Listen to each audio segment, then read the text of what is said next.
Okay, it's 9:30 right now, so we're going to begin. Good morning and welcome to More on HR Issues in the Time of COVID-19 webinar. This webinar is sponsored by the Southeastern Wisconsin, SUI, we call it, Library Systems, which includes Arrowhead, Bridges, Kenosha County, Lake Shores, Milwaukee County, and Monarch Library Systems. I'm Laurie Freund with the Bridges Library System, coordinator for SUI offerings. Joining me is co-host Angela Myers, and she's also with Bridges Library System. Just a few items before we begin. Your microphone and webcam are not needed and will not be used during the webinar. Turn them off. We have gathered questions submitted by registrants to gear this presentation to your needs. If you have any questions, however, you can click on or tap the Q&A icon. And our presenter will answer those at the end of his presentation. So let's take a moment and find that Q&A feature. If you're logged in onto a computer, you will usually find the Q&A icon on the bottom of your screen. If you are on a tablet or phone, you may find the Q&A icon at the top of the screen. So now let's begin our program by introducing today's speaker. Attorney Geoffrey Trotier advises on a variety of employment and human resource issues, including policy and contract drafting, dispute resolution, defensive claims, and various day-to-day matters. He has spoken at various library workshops and conferences in Wisconsin. Mr. Trotier is joining us today to talk about human resource issues library administrators and managers continue to face during this ongoing pandemic. Based on all the questions that were submitted when you registered, he has been able to prepare this presentation to gear toward your needs. So, welcome, Jeff. Good morning, everyone. Thank you for joining us, and thank you for the introduction, Lori. So we're here today to talk about more on HR issues in the time of COVID. About 6 months ago, we had a presentation where we talked about what was going on then. As we all know, this is such a moving target that frequent updates are not only welcome, but necessary. I was talking beforehand with Lori and Angela about how the laws around COVID and the legislation can change almost daily. Back when we had the CARES Act enacted, first, imagine on day one, you get a Q&A from the Department of Labor. Or not a Q&A, an FAQ, I'm sorry. And then on day two, you get a glimpse of the legislation. Day three, you get the legislation. Day four, a letter is published by the Speaker of the House and the House Majority Leader stating that the DOL got it wrong with their Q&A. Then day five, the DOL issues a revised Q&A, and day six, the DOL issues regulations. So every day, not even taking a break for the weekend, the law can change. So anything we may have discussed 6 months ago might have changed. So for today, I've based today's program on your questions. Taking a look at them, I thought they broke down into 4 nice categories. COVID leave issues, because the leave laws have changed. Vaccination policies, mandatory versus voluntary. Testing, quarantine, and accommodation issues. It's a little bit of a grab bag, but you'll see that they all do go together. And then masking requirements, and how do we deal with both patrons and employees who maybe don't want to mask. I'm going to change Lori's rule about questions just a little bit. I'm sorry, Lori.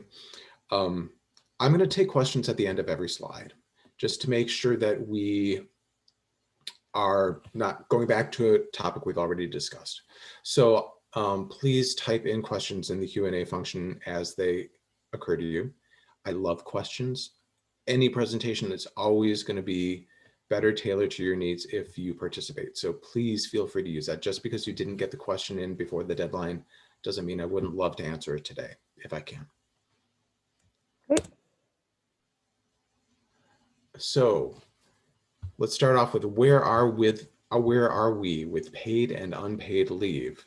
Now, everyone knows or probably remembers from our last presentation, or just being up to date with the news, that we had something called the FFCRA, the Families First Coronavirus Response Act.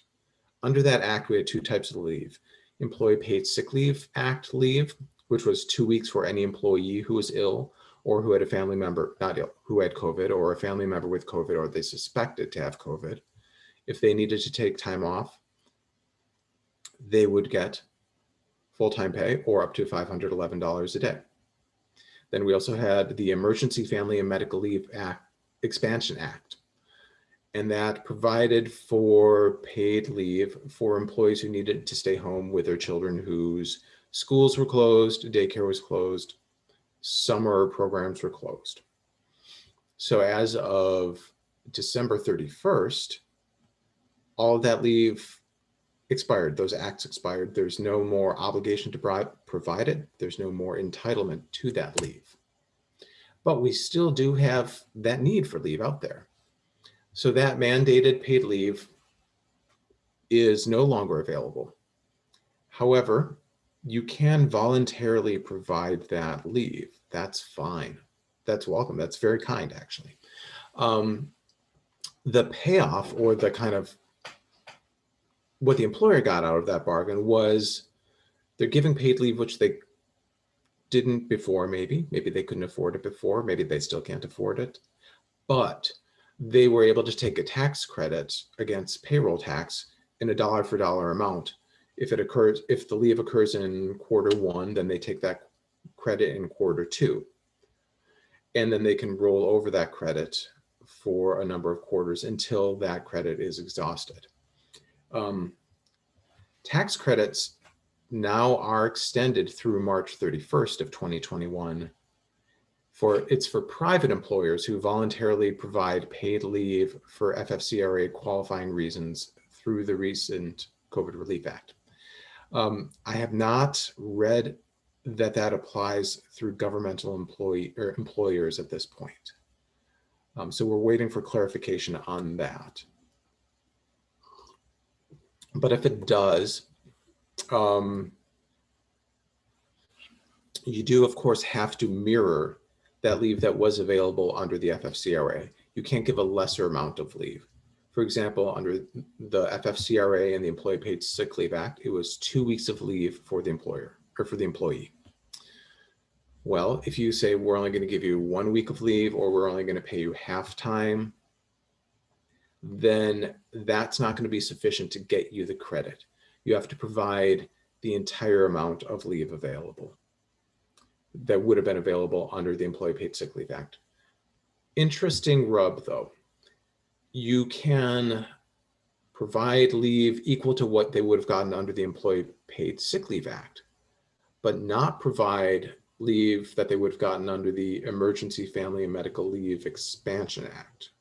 So you can provide it for someone who is diagnosed with COVID or required to quarantine under the EPSLA, but you don't have to also require it for an employee who has to stay home for childcare purposes or child monitoring purposes. You can choose one or the other. You can do both.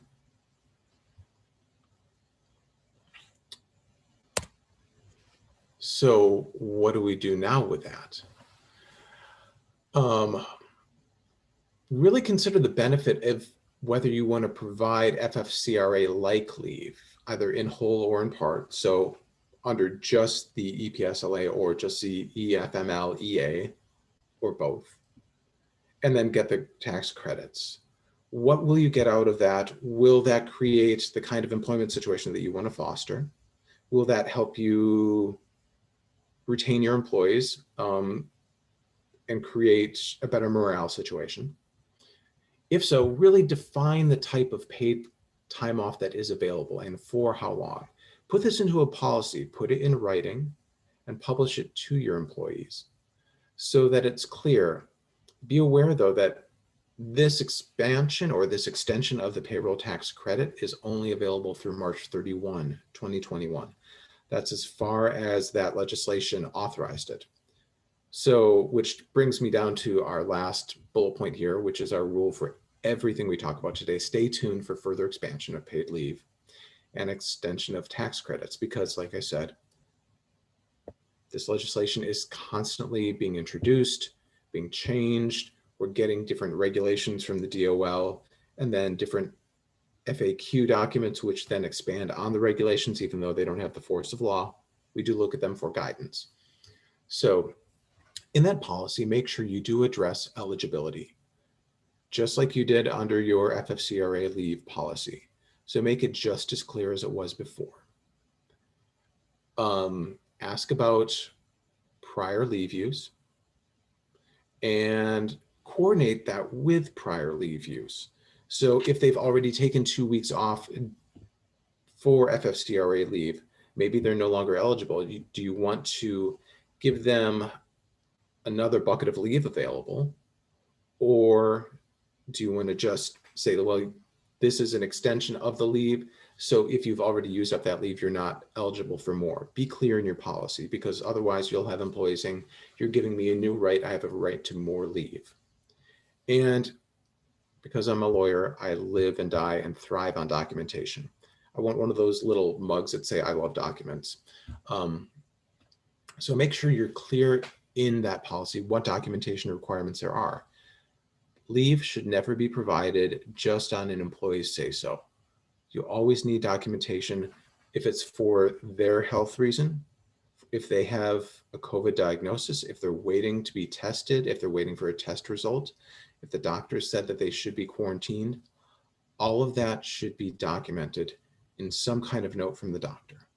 When they are eligible or available to come back to work, once they've recovered, you also need a doctor's note then. So always paper the file up and down, please. And then coordinate this with other leave entitlement. So is the employee also entitled to regular federal or state FMLA leave? If so, make sure that you're clear that this leave runs concurrently. They already might have a right to FMLA leave. This would just give them a right to paid leave. Or are you running it concurrently with maybe they're eligible for short-term disability under your policy? Consider that. There's a question, is this paid leave available for full-time or part-time employees? Well, you do have to mirror, to get the tax credit, you do have to, and thank you for the question.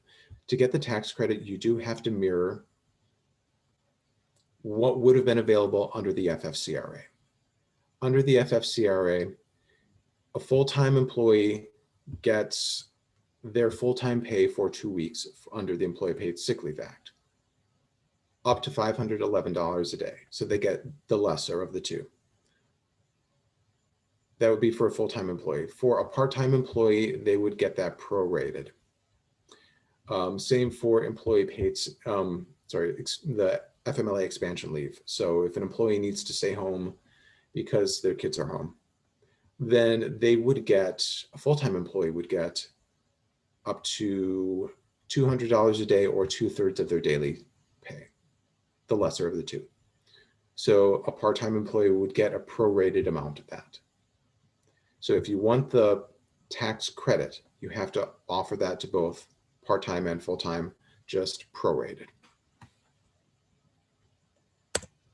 Okay, verification of need. I think I talked about this a little bit already because I get excited about documentation because I'm a lawyer. So medical certification is key. No one has a right to any of this leave until you have a doctor's note.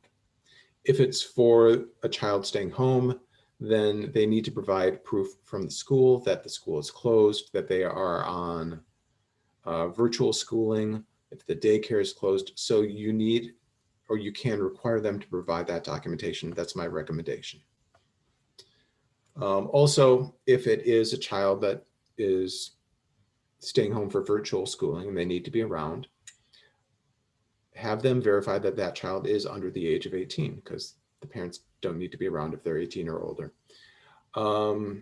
If they're staying home because the child is ill, or if they're taking care of an ill spouse or family member, then you can get medical documentation that that individual is ill and the employee is needed to care for them.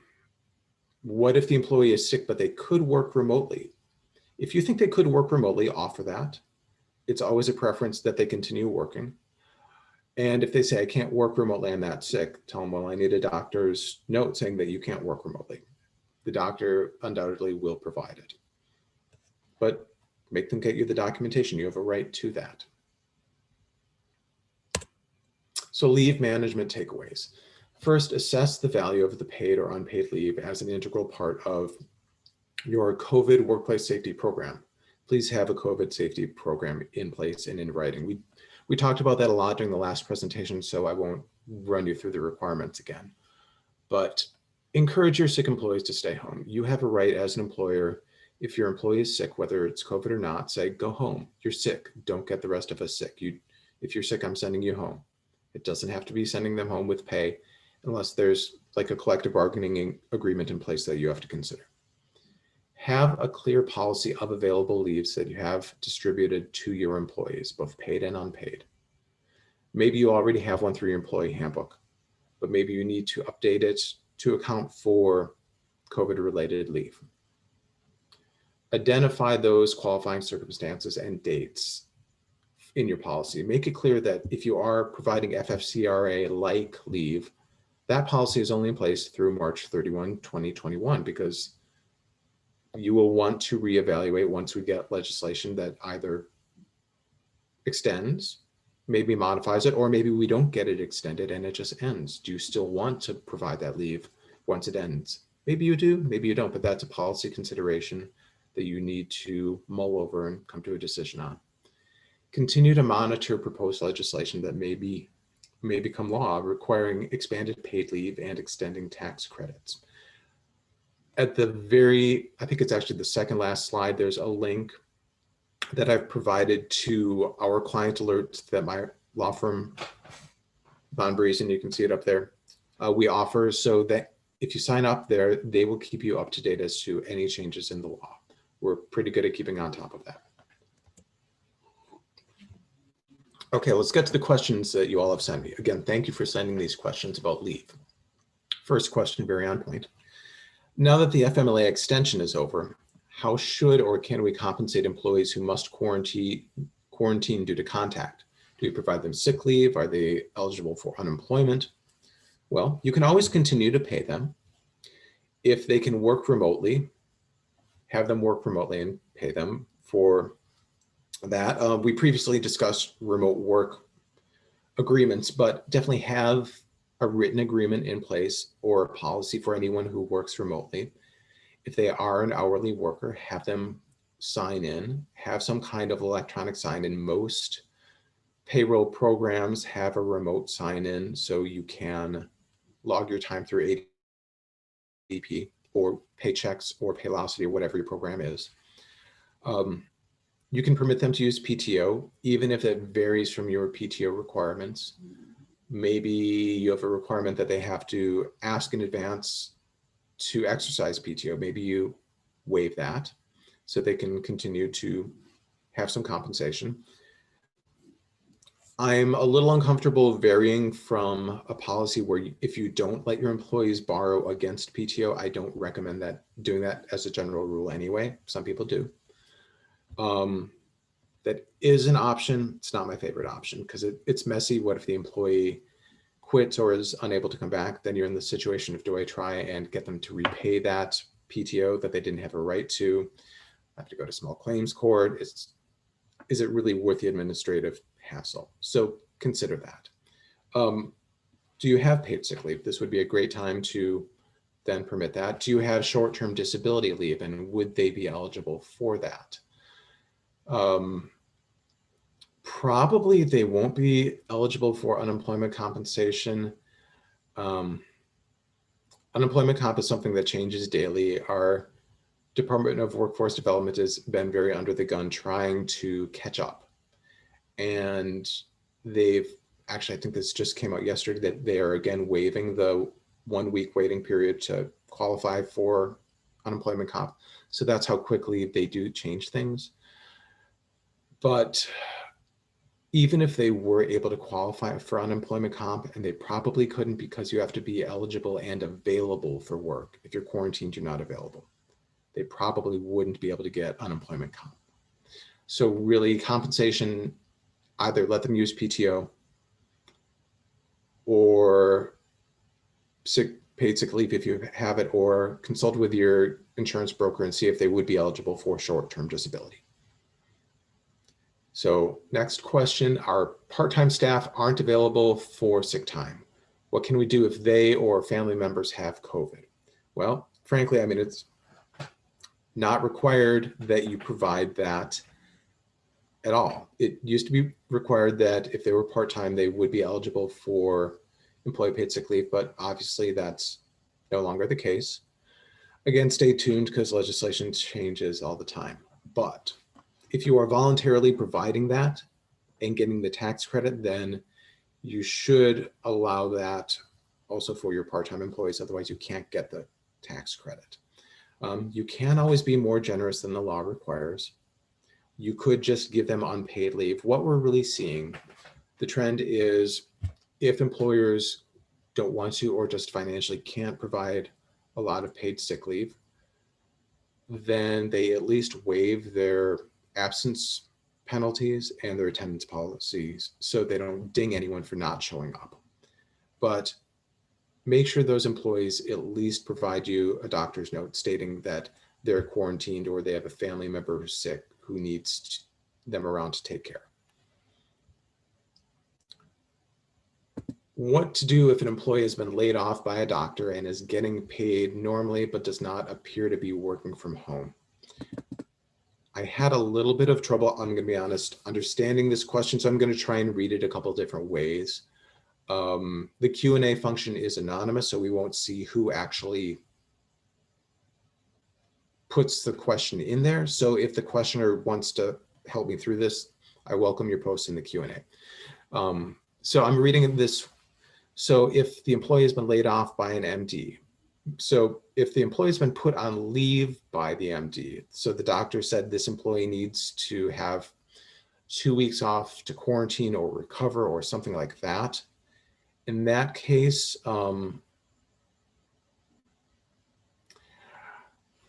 then we really just follow the leave recommendation. What has the doctor said? Because if the doctor says they have to be off, then they have to be off. If the doctor has recommended, say, remote work, and you have provided with remote work, then how do we keep them on track? That's another great question. I like to really set goals for the employee. Also set daily check-ins. The check-ins don't have to be a Zoom meeting. They could be a phone call. They could just be, tell me by the end of the day what you did accomplish and what you plan to accomplish tomorrow, so that you're setting goals for them. It sounds like a lot of work, but you can do this relatively efficiently. Everyone is getting really adept at bullet points right now. Emails are getting shorter and very brusque, and people are just learning to kind of brush that off. So if you just send them, send me the 3 things you're going to accomplish by noon tomorrow and check in when they're done, and then send me the 3 things you're going to accomplish by 5, check in when they're done. That way you can see, and you can help them budget their time and have them provide you updates, because remote work is not a right. And you can require this as part of your remote work agreement. Can I give the employee a date to return even with a doctor's note, or if she is part-time, ask that she take FMLA even if she's been on leave for a while already?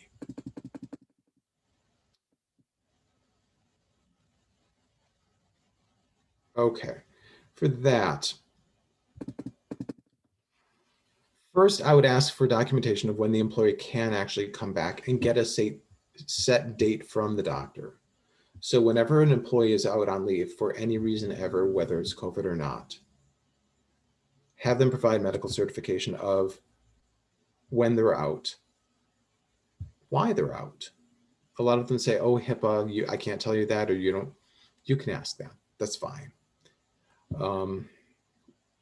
Everyone overuses the term HIPAA. HIPAA applies to covered entities. Sometimes employers are covered entities, but especially if they're self-insured and have their own occupational health office on site, but generally they tend not to be. So you can require them to say when they're off, why they're off, but most importantly, when they expect to come back. If the doctor can't say they're expected to come back by a certain date, the doctor can at least say they're going to be re-examined on this date and will reassess then. So require at a minimum that information. If the employee has been eligible for FMLA, they really should have been offered that already. If they're in the middle of an FMLA qualifying leave, offer them the leave, have them fill out that paperwork, and then run that FMLA leave from the beginning of when they should have qualified. So if they've been off for 3 weeks already and that could have been FMLA qualifying, then say, you know, I think you might qualify. So fill out this form and get it back to me. Say, oh yeah, okay, great. Well, you're now qualified for FMLA. So this is now protected leave. So that's great news. And this also means we'll continue your benefits. That's great news. I'm glad you helped us through this. And really look at it as a positive, proactive step with your employee. If you can, run it from the beginning of the leave. Then if they do actually refuse to provide that paperwork and provide a completed application, at least you know that you've let them know of their rights, and they're essentially waiving their rights if they're refusing to fill it out. Otherwise, you could get an FMLA interference claim, and we don't want that. There were a couple questions. Let's see. If a part-time employee who has no PTO has COVID, or the doctor requires them to quarantine, are they eligible for unemployment compensation? Probably not, because they have COVID. And again, one of the big requirements is to qualify for unemployment comp is you have to be eligible for work, available for work. If you have COVID, you're not eligible or available because you're sick, you can't work. So they probably will not get PTO. Will not get unemployment comp. There was an answer. See, there was a question that fell into the answered pile by accident. I probably misclicked, which I'm prone to do. What if some employees have enough remote work, but others, it may be varied? Is there a scenario where I can say this week I have 10 hours of remote work for your position. The other 10 hours they will have to use PTO? Yeah, you can vary the work schedule. That's fine. I'm assuming this is an hourly employee. If it's an hourly employee, that's fine, because hourly employees, we can vary their schedule. And you can tell them, look, if you are only able to work remotely, we only have this much work for remote work. So that's all I can offer you. That's fine. If it's also an employee who just is uncomfortable working in a face-to-face environment because they have COVID fear, which happens a lot, and you want to say, I can offer you remote work, but only a small amount, you can do that and they get paid accordingly. Now, if it's an exempt employee, that's a bigger question, because exempt employees, we don't want to change the amount they get paid, because then we lose the exemption and they become overtime eligible. So I would not do that for an exempt employee. For an exempt employee, you can say you are still a full-time employee. You can perform 10 hours a week remotely, but the rest of the time you need to be present to do your job. That's fine. But you can't just take them down to 10 hours a week and pay them accordingly, because you'll lose the exemption. Unless you entirely reclassified the position, but then you can't have a variable schedule for them. You're just saying, okay, you're now a part-time employee.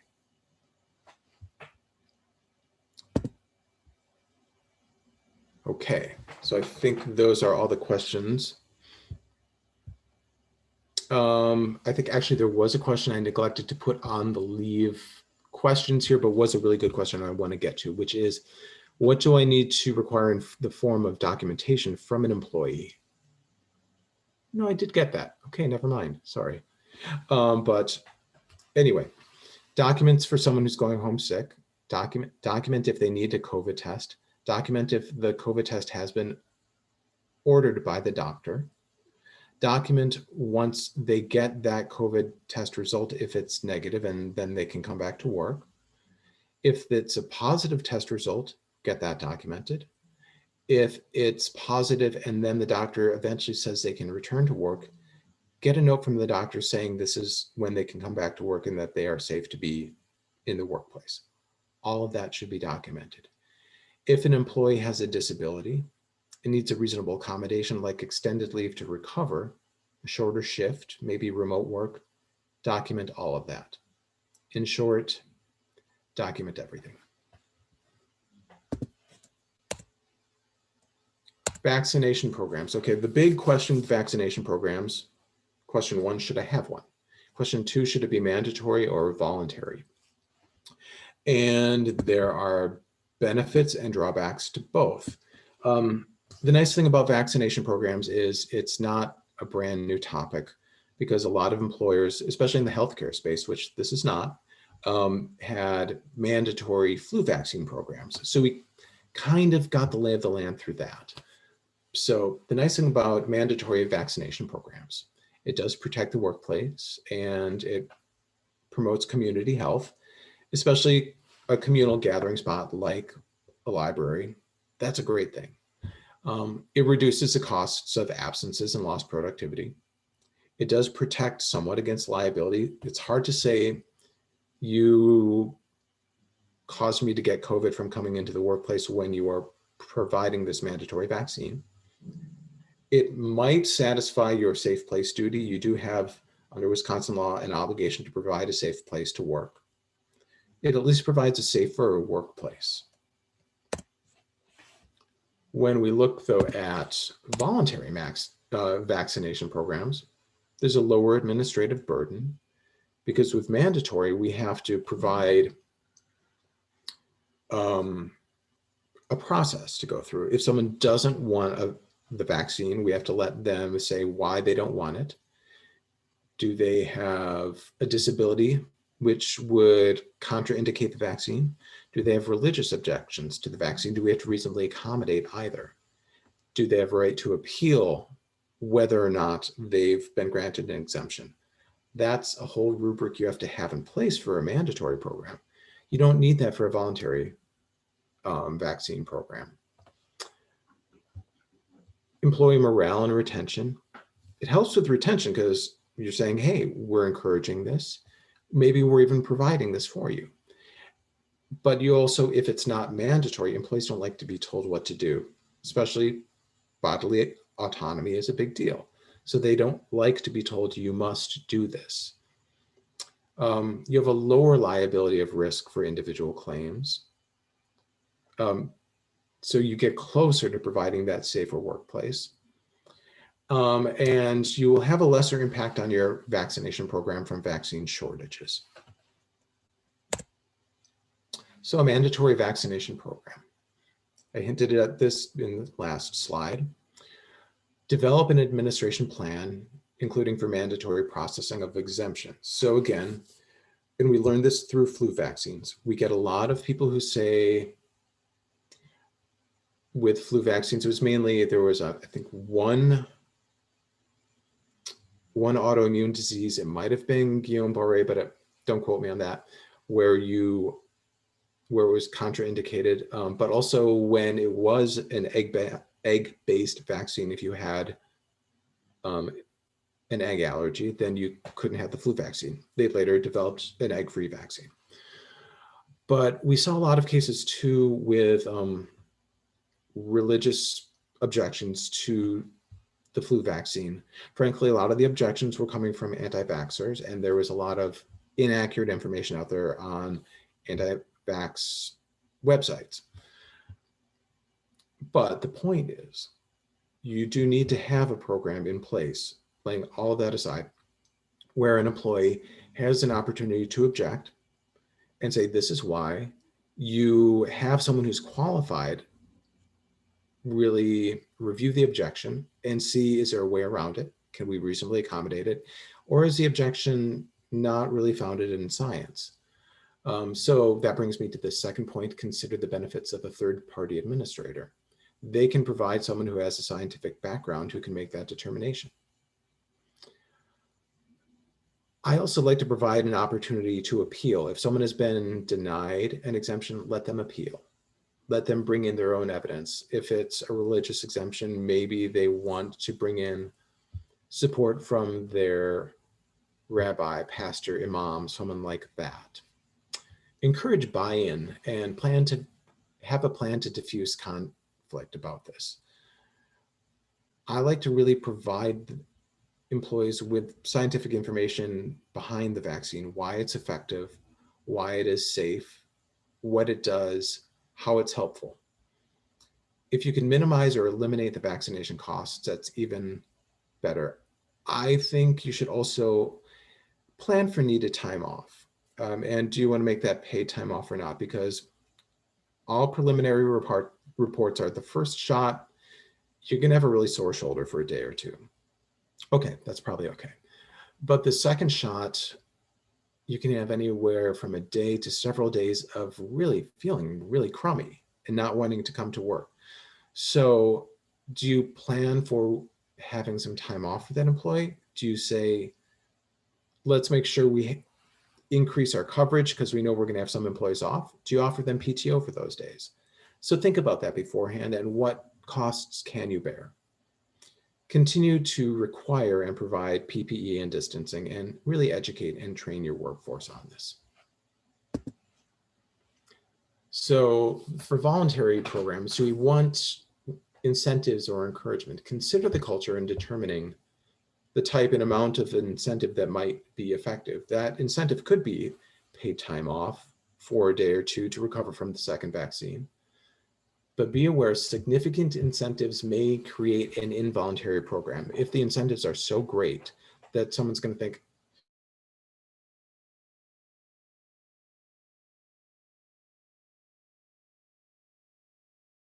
vaccine, asking for an exemption based on a disability or a religious basis, then in that case, and I apologize, I'm getting a message that my internet connection is unstable.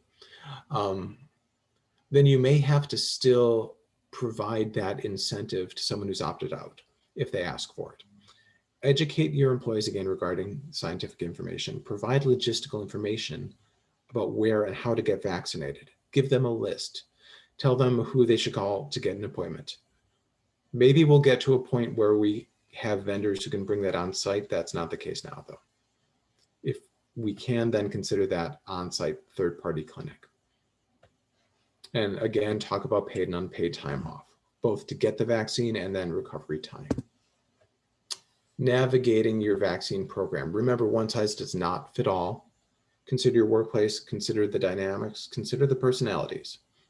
No matter the program, put a well-crafted policy in place. Again, written policies are your friends. Have them in writing, be complete. Regularly assess it and revise it if necessary. There's no shame in revising a policy and then re-rolling it out.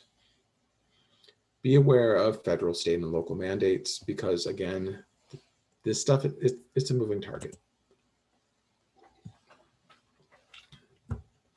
So, can the library make vaccination mandatory for library personnel?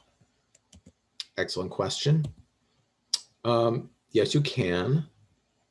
Do you need to? Think about that. Do you really need to make it mandatory?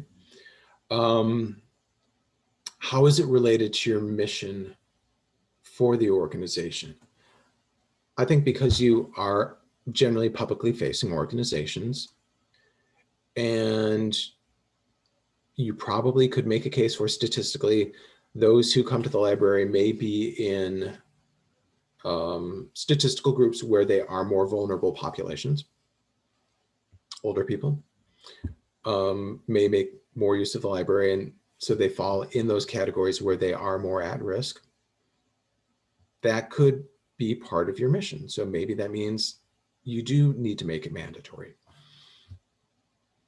The main issue is how you go about that, how you roll it out, managing the optics, and really smoothly explaining that to your employees.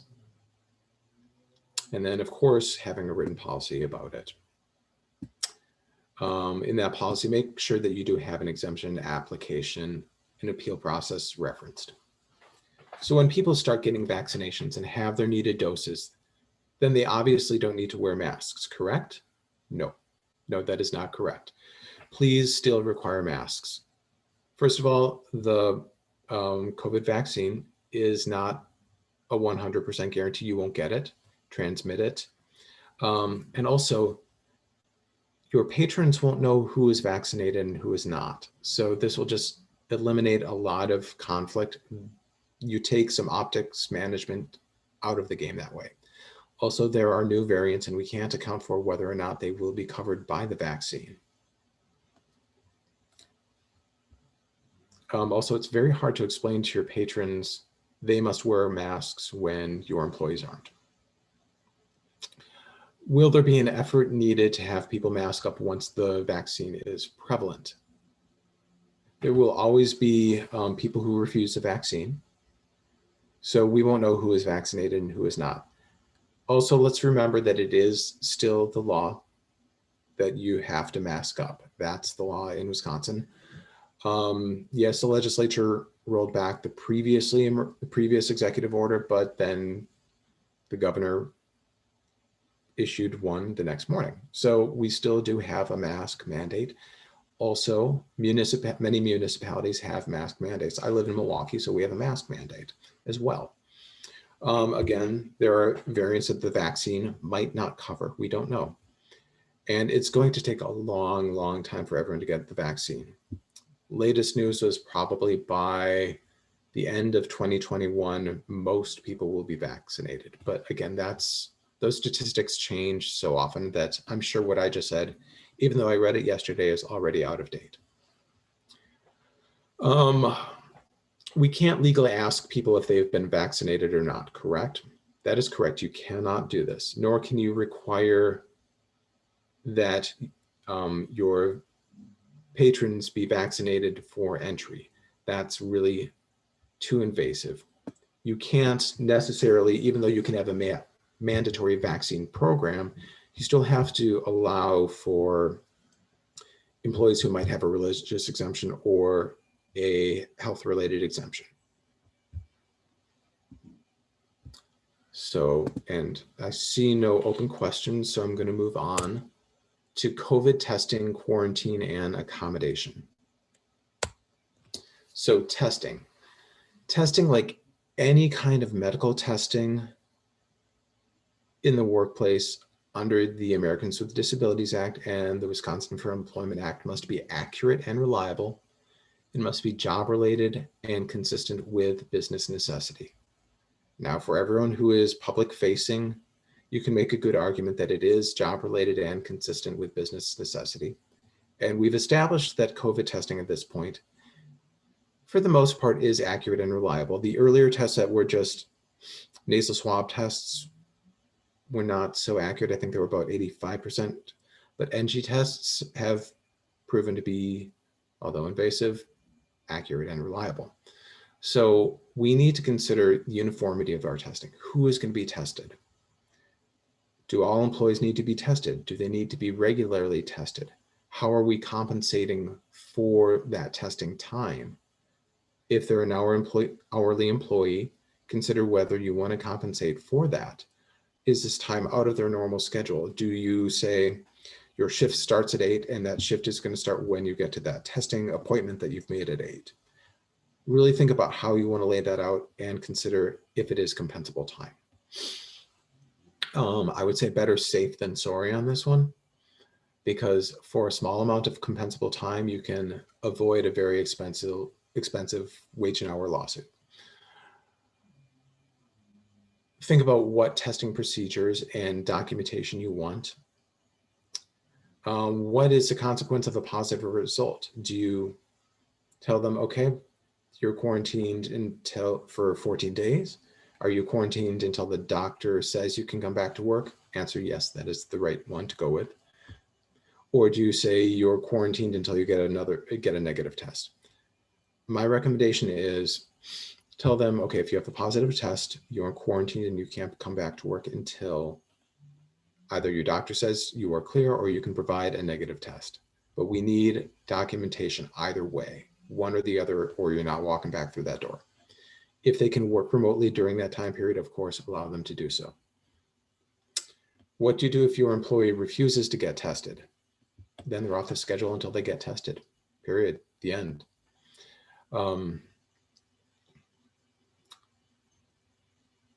Confidentiality of test information. Medical test information must be kept confidential. It is medical information of your employees. I have this conversation all the time. People like to say it's HIPAA protected. Again, it's not HIPAA protected, but it is protected under the ADA and the WFEA. Both laws require that any medical information regarding your employees must be kept in a file that is separate from their personnel file. I'm talking a separate filing cabinet that is under lock and key or whatever your paperless equivalent of that is, with access available only to high-level management, HR, not their general supervisor. This is very important. It's been a long-standing requirement. Excuse me. The one exception is if you do temperature checks. Now, science is now telling us that temperature is an indicator of COVID, but not an accurate and consistent indicator. You can be a carrier or have active symptoms, but not have a temperature. Employers still are using temperature checks as at least one way to pre-screen. When you come into work, they take your temperature and you fill out maybe a 5-question questionnaire. Still a good idea to do. That temperature check has been held not to be a medical test that you have to that is invasive. You can't just keep a log of everyone's temperature, and that's not subject to the same confidentiality requirements. I still say keep it under lock and key because what does it hurt? And again, consider whether you want to compensate for that time spent testing or waiting. I think you should. The law is unclear, but I think that it really will avoid any issues that can come up. So testing, quarantine, and accommodation questions. Got a lot of great questions here, and they all seem to kind of go together. So this seemed like a topic that made sense to address together. So can I ask a part-time employee to leave work if they're showing symptoms, whether it's a cold or it might be COVID? Yes, you can always ask a part-time or full-time, an exempt or non-exempt employee to go home. If you are the manager, you can say, you're sick, go home. We don't want you getting us sick. If you can work remotely, great. If you can't, I'm sorry, you either have to use unpaid time or PTO or sick time, whatever the policy is, but yes, if they're sick, they should go home. Can I require someone to work remotely instead of reporting in person if there's no official quarantine note from the doctor? Yes, you can. I always like to get a note because I'm an extraordinarily uptight lawyer and we live and die by documentation. I recommend that you require them to get a note. You also can require them to get a note that they are well enough to return to work before you allow them to return. But no, you don't need a note. I just highly recommend one. If you have an employee who's asking for remote time, make sure they justify it with a note, please. Can I set up a travel policy on what staff are required to do based on a high-risk travel when they return? Yes, it's difficult to enforce. You have to actually know where they're going on their time off. It's better if this is an employee who can work remotely. We have a very strict travel policy at my firm where if you travel for any purpose, especially if it's mass transit, then you have to quarantine for 14 days. So I had to travel for work. I had to quarantine for 14 days. Now I can do my work remotely very easily, so it wasn't a big deal. But yes, you can have that kind of policy. That's fine. You're just really trusting that your employees will disclose to you that they went to Chicago for the weekend or something. Can I require someone to get tested for COVID based on high-risk actions, but no confirmed COVID case exposure? If they are asymptomatic and there's no exposure, then no, there's no real basis to do that. It could be seen as very intrusive. I'm also a little concerned how you got the information in the first place. Is it from a reliable source of information? Is it rumor that you heard they were at a Packer game over the weekend? Is it through social media, and did you have permission to access that social media? Because that brings up a whole social media access issue. If you as a supervisor are not, let's say, their Facebook friend already and they've given you access, then that's not information you should have had. So really think about where you got the information. If they're asymptomatic though, and there's been no exposure and it's just they're engaging in this risky behavior, that goes a little bit too far. You can suggest that to them, say, hey, so what'd you do this week? And oh, you went to a Packer party. It's kind of, did you feel comfortable doing that? Do you think maybe you should get tested? Do you want me to Do you need to take like an hour off at the end of your shift just to go set that up and go get tested? Because that's okay. So you can encourage them in a friendly way, but I wouldn't make it a requirement. So there it's more of kind of a personality management aspect to get what you want, which sounds shady, but it's also a part of HR. Should staff members quarantine if they travel? Again, depending on the travel plan, is it plane travel? Is it mass transit? If so, yes. Was it out of state? Were they going to tourist attractions? Or were they going somewhere safe? Whatever you do, set a clear rule by this. Don't just kind of take it case by case. Really set a rubric and stick to it. What do you do when a staff member stops responding to communications while on leave or remote work? First, let them know that communication is a job requirement if they're working remotely. Set check-in times and tell them that that will be considered in their performance evaluation. Come to a remote work agreement before they go out, stating this is what must happen. If they can't meet the check-in times, if they can't meet their remote work goals, then they're not eligible for remote work. If they're on leave, also set check-in dates. When is the end of leave going to be? Check in maybe a week or just a day or two before so you can plan for the return. Let them know you're going to, so it's just not out of the blue. Again, it's kind of management of optics and management of expectations. They need to know, though, they can't just show up at the end of leave unless you have a plan and that they have a clean bill of health, a return to work note from their doctor. So what exactly is the length of time that materials should be quarantined? I got this question. This is way out of my depth. This is more of a scientific question, but I wanted to put it out there because I think this is a question that maybe you want to pose to the group. Maybe this is suitable for another group discussion. Maybe someone has a good resource that they want to put in the Q&A and I can transmit that. That would be helpful. Otherwise, I would check with the Centers for Disease Control and Prevention and see what they have to say, or with your trade association. Should employees have to document a negative COVID test before returning to work after an absence due to an illness? If for COVID symptoms, either a negative test or a doctor's note would be great. I have a question. If a staff member is in quarantine, can I require them to work remote? If they refuse, can I require that they use vacation time? They may want to use sick time, but they aren't sick.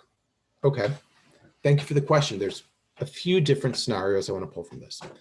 If they are in quarantine, can I require them to work? Well, if they're in quarantine because of their own illness and they're too physically ill to work, then they can't work remotely.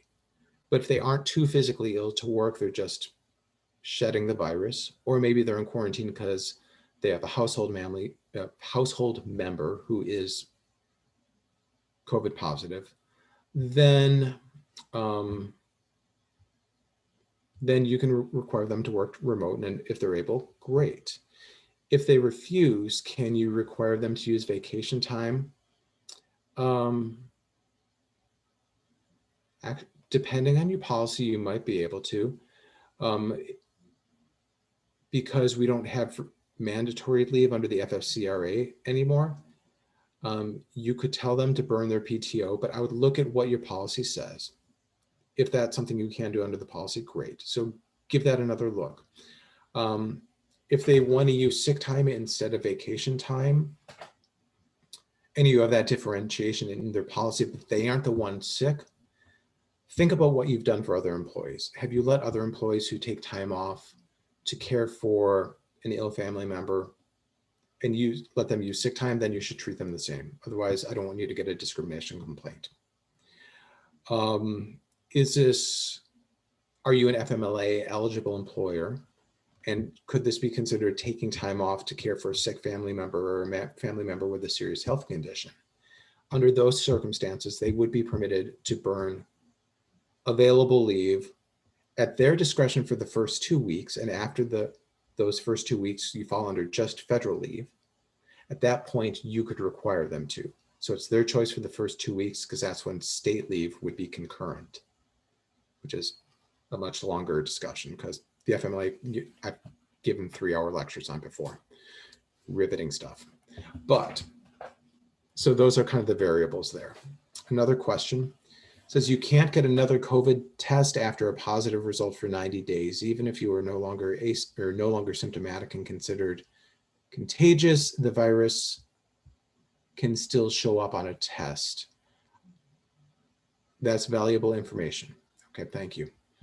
And also that also seems to be changing very quickly too. So I'm a lawyer. I'm not going to attest to the scientific veracity of anything up here, but thank you for that. For quarantine lengths, check the REALM studies, capital REALM studies with your local system. This attendee system is currently recommending 72 hours, but thinking of dropping it to 24 hours. There was a point where the CDC was saying, or CDCP was saying 72 hours is okay. Would a travel policy be different if the person traveling has already been vaccinated? It could be. You could require proof of vaccine because if they're vaccinated, it should be okay. That maybe that's an element you want to work into your travel policy. I think that's a very good point. Thank you. Okay, moving on to the next page. Do you need a letter from your doctor for proof that you have underlying issues and should avoid working with the public, or is verbal notification sufficient? Based on my obsessive rants and unholy love for documentation, I think you know at this point, my answer is going to be, it should definitely be in writing. Do we have to disclose to the community if someone is being tested? If there is a positive test, you should. Prior to the test results, you don't really know if you have anything to tell, but I would take the employee out of circulation. Get it? Circulation, see the library pun I just made? This is where I really miss live audiences so they can not laugh at my jokes in person. Okay. If public service staff now fear working with the public, what accommodations are employers required to make? You don't, oh, thank you. Someone in the Q&A actually gave me a ha-ha. I appreciate that, thank you. So, okay, you don't have to accommodate fear, only disability and religion. So if their job is public facing, then they have to do their job. Provide them with reasonable barriers like plexiglass, social distancing signs, a daily deep clean, sanitizer, masks, masking requirements, gloves if they like that. If they still aren't comfortable, there's really nothing more that you can be required to do if it's just a level of comfort. There's a comment, if the essential functions of the job require them to work with the public, you do have to offer remote work. I think probably that commenter wanted a no or a don't or some kind of negative in there. If the essential functions of a job do not require public work, then you can permit remote work, but you don't have an accommodation requirement until you have noticed that that person is disabled. You don't have to accommodate anything unless it's disability, pregnancy, or religion. There's no accommodation requirement beyond that. If it's just fear, you don't have to accommodate it. You can, but you don't have to.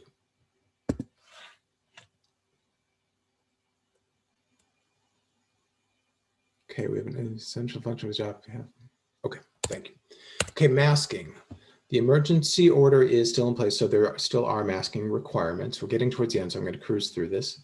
Medical exemptions, there still are medical exemptions under the masking, under the emergency order. If you still want to require, people, well, okay, I should back up. Under the emergency order, you don't have to prove that you have medical exemption. You just have to say so. But if you have a written policy on masking, both for the public and for your employees, or either or, then that's a policy. If you want to be forced or told that you have to vary from that policy, then under the ADA, you can say, I will vary from my policy as a reasonable accommodation. Please provide medical certification. So that's how you take that a step further, is you create that policy. It's our policy, it's our requirement. If you want us to vary from that, then this is a reasonable accommodation. So we do need to know that you have a disability. So I'm asking questions. What do you do if patrons won't wear masks, but your library requires them? Have a clear posted policy. Be prepared to enforce it. Yes, under the emergency order, they don't have to provide a medical excuse, but if it is your policy, then you can require it, but make it a policy. Consider whether you want to bring it up as an ordinance for your municipality even. What do you do if staff won't wear masks? Same argument, tell them they have to wear it. If they want to vary from that, then they have to provide medical certification. If they refuse to do it, that's a disciplinary action. They can be sent home. They can be given a verbal, a written, a suspension. They can take them all the way through whatever your disciplinary scheme is. So yeah, that's something you can discipline on. For those who claim a disability against wearing a mask, is the library still ADA compliant if we have in place modifications? ADA compliance has to do with accessibility. So unless plexiglass is interfering with the ability to access your services, it shouldn't affect your ADA compliance. If you have patrons who have a disability against wearing a mask, you could ask them to wear a face shield. You could require them to wear a face shield. You could provide sanitized face shields for their use while they're there.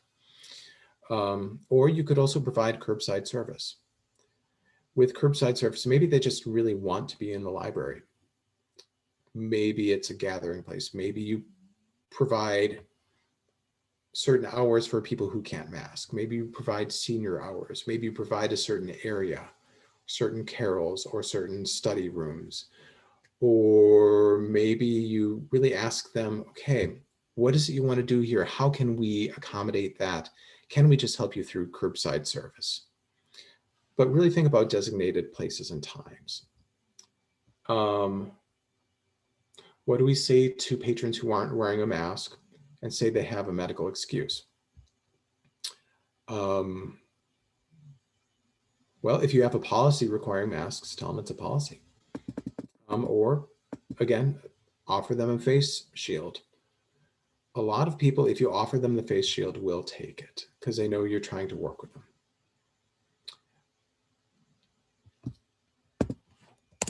How do we deal with mask exceptions and still provide a safe space for others? Again, face shields, curbside service, designated hours, designated times, designated dates for when people desire to be mask-free.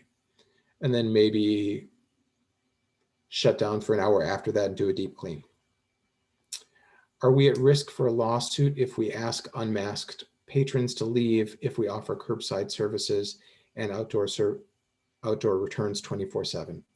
If you are providing alternatives that give them equal access to the library,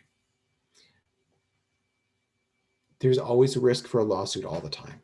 Anyone can always bring a lawsuit. Depends if that lawsuit actually has something, is supportable. If you're providing them with suitable alternatives so they can still equally access what you have to offer, then you should be pretty much in the clear. If you are trying to have a conversation with them about it and trying to accommodate them, then you're meeting your accommodation responsibilities. How do I know if someone has a legitimate mask issue? You don't. You don't unless you put a policy in place where you can require them to provide medical documentation. That's easier with your staff. It's much harder with the patrons. Patrons can just walk away. Patrons probably are going to be a little bit more reactionary, maybe might be a little bit more terse with you, with your staff, because they don't have the ongoing everyday relationship. So it will be harder to determine with a patron. The best thing is to find a workaround by saying, well, we do require masks. Would you please at least wear a face shield, or we'd be happy to accommodate you by providing curbside service. We're over our time. I appreciate all the time you've spent. If anyone has any open questions, please feel free to post them and I will address them. Otherwise, have a wonderful day and stay safe and well. Thank you. Thank you, Jeff, for that, answering all those questions, and we also enjoyed your pun too. So we will be this webinar will be recorded or is being recorded, and it'll be posted later. So if anybody missed anything, you'll be able to get it then. So thank you, everybody. You attendees will also receive an email with a link to an evaluation form, and this helps us plan future programs. It should only take you 1 to 2 minutes. But you will be sent a link for that, as well as where you can find the recording slides, and for those who needed the CE activity report. So thank you so much. Thank you, Mr. Trotier, and thanks attendees for coming. And we are going to be ending the program now. So thanks. Thank you all. Have a great day.